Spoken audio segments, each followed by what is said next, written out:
आगे बढ़ते हैं। जो नीतीश कैबिनेट की बैठक में बड़े फैसले लिए गए। नीतीश कैबिनेट में कुल 70 एजेंडों पर मुहर लगी है।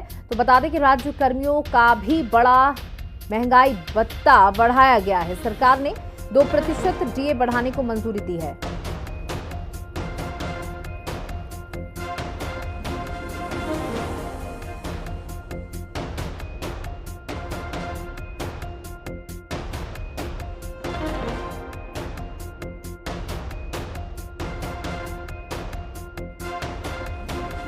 बता दें कुल 69 प्रस्तावों पर मुहर लगी है। सरकार ने 2% डीए बढ़ाने को मंजूरी दी है। गया शहर का नया नाम गया जी हो गया है। पटना हाईकोर्ट परिसर में बनेंगे कई बहुमंजिला भवन। ऊर्जा कंपनी के 104 नए उपकेंद्र का निर्माण होगा। कई बड़ी परियोजनाओं को भी मंजूरी मिल चुकी है। ऑपरेशन सिंदूर में शहीद के परिजनों को 50 लाख रुपयों की मदद की भी घोषणा यहां पर की गई है। तो ऑपरेशन सिंदूर में शहीद के परिजनों को 50 लाख रुपए मिलेंगे। नीतीश कैबिनेट की बैठक में कई बड़े फैसलों पर मुहर लग चुकी है। बता दें कई एजेंडों पर मुहर लगी। राज्य कर्मियों का महंगाई भत्ता भी बढ़ा दिया गया है। सरकार ने 2% डीए बढ़ाने को मंजूरी दे दी है। गया शहर का नाम अब गया जी होगा, क्योंकि बहुत ही धार्मिक स्थल है। बड़ी संख्या में लोग वहां पर अपने पूर्वजों को अंतिम विदाई देने के लिए पहुंचते हैं।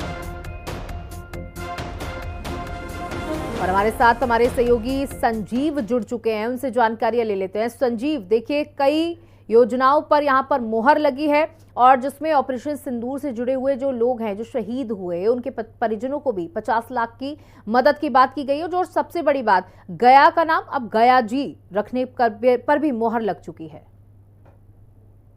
देखिए, मैं बता दूं कि नीतीश कैबिनेट का जो फैसला हुआ है 69 प्रस्तावों पर मुहर लगी है और ये बहुत महत्वपूर्ण है।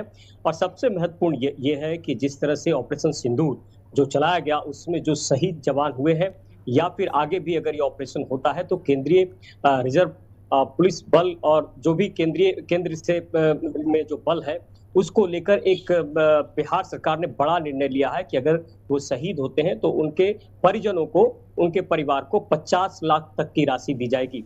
दूसरा जो कह सकते हैं नीतीश कैबिनेट का अहम फैसला है, गया का नाम अब गया जी रखा गया है, क्योंकि अगर पौराणिक दृष्टिकोण से देखें तो गया बहुत ही ऐतिहासिक स्थल है और पहले गया जी के नाम से ये काफी ये चर्चित था। तो फिर से इसको गया जी का नाम दिया गया है और अब गया जो है गया जी के नाम से जाना जाएगा। तीसरा जो महत्वपूर्ण कह सकते हैं कि सुशील मोदी, स्वर्गीय सुशील मोदी, जो बिहार की सियासत में लंबे समय तक एक कह सकते हैं कि अपना योगदान दिया, तो उनका जो है जन्मदिवस राजकीय सम्मान के साथ और तमाम चीजें जो है ये कैबिनेट में फैसला लिया गया है। उसके अलावा जो कह सकते हैं कि कई अहम फैसले, जो भत्ता बढ़ाने की बात है वो फैसला लिया गया है। जीविका दीदियों के लिए अहम फैसला लिया गया है। तो ये जो कैबिनेट का फैसला है बेहद महत्वपूर्ण है और सबसे महत्वपूर्ण यही है कि जिस तरह से नीतीश कुमार ने यह फैसला किया है कि ऑपरेशन सिंदूर के तहत राज्य सरकार 50 लाख तक की राशि देगी।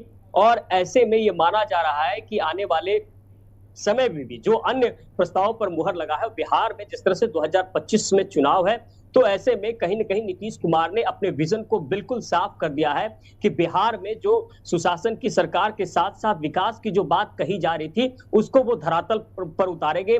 जीविका दीदियों के लिए हो या फिर तमाम अन्य काम हो, या राज्य में नौकरियों की बात हो, या फिर राज्य के डेवलपमेंट की बात हो, रोड हो, सड़क हो, पुल हो, पुलिया हो। और यही कारण है कि कैबिनेट की बैठक में बहुत सारे अहम फैसले लिए गए हैं।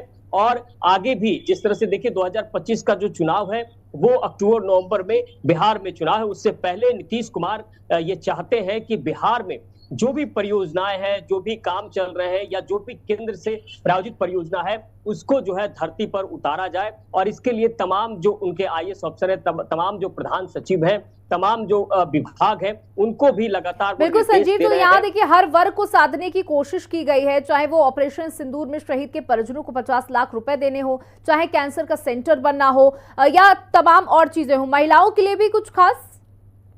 बिल्कुल, महिलाओं के लिए जिस तरह से आपको देखिए पिंक बसें चलाई गई है, कल ही मुख्यमंत्री नीतीश कुमार ने उद्घाटन किया था कि जो सुरक्षित यात्रा कर पाए, तो कई बसें जो है राज्य सरकार ने खरीदी है। और नीतीश कुमार काफी उत्साहित थे इसमें। उसके अलावा महिलाओं की जीविका दीदी की अगर बात करें तो जीविका दीदी के का जो है प्रखंड स्तर से लेकर अब कह सकते हैं जिला स्तर तक बहुत सारे काम दिए गए हैं जीविका दीदियों को। तो महिलाओं को इससे कह सकते हैं कि एक बड़ा सम्मान और एक कह सकते हैं रोजगार भी मिलेगा।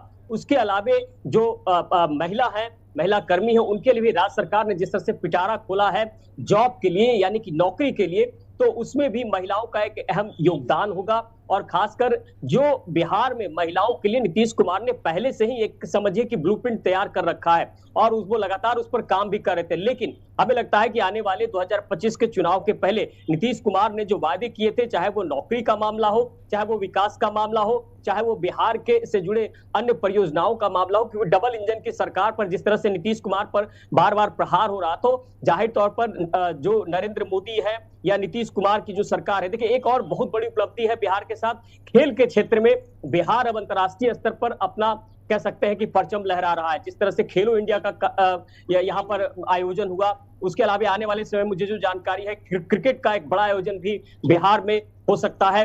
तो एक तरह से कह सकते हैं कि बिहार को एक विकसित बिहार बनाने में नीतीश कुमार ने अपनी पूरी ताकत लगा दी और वैसे में देखना हो कि आगे कैबिनेट में और क्या कुछ फैसले लिए जाए। बिल्कुल, बहुत बहुत शुक्रिया।